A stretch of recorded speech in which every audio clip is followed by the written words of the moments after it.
The vast majority of behavior problems in the classroom involve minor breaches of discipline.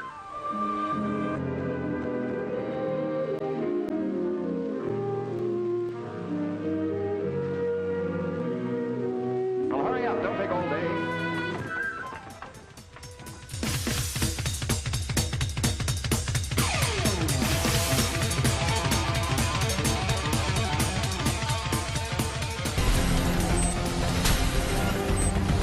Tonight on Nightline, school kids punished with restraints or locked inside windowless rooms.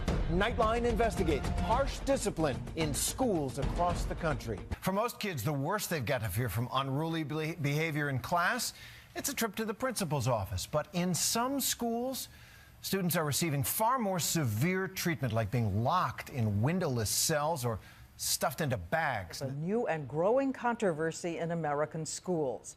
They are called isolation rooms, and they're used to restrain some children. Shocking cases like this one have been reported to Congress of special needs children under restraint getting hurt and even killed.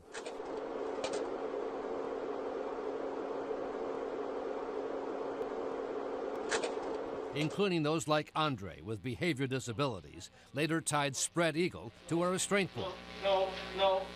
They had this really big man that pinned me to the ground. They cross your arms and like hold you like that. They'd lock you in there, and it was dark. There's no windows. You're just stuck in there for the whole day. It's scary, really scary. Think about it. Just put the vision of your child, your grandchild, your next door neighbor child in this picture. These are 4-, 5-, and 6-year-old kids. None of us would stand for this with our children or our grandchildren. Not for a minute.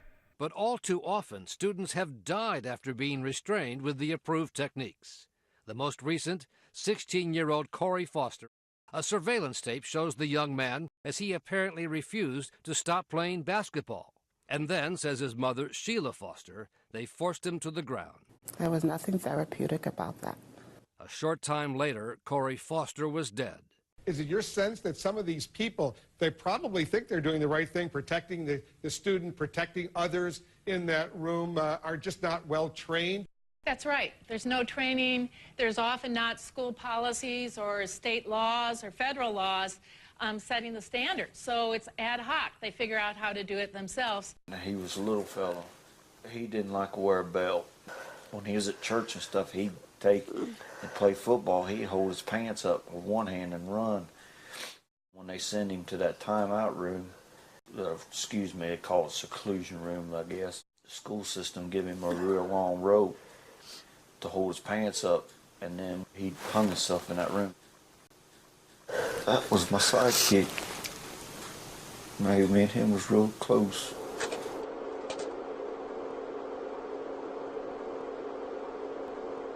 Think about your family. You don't have to take this to the abstract. These children cannot defend themselves against this practice, and their parents can't speak for them if they don't know.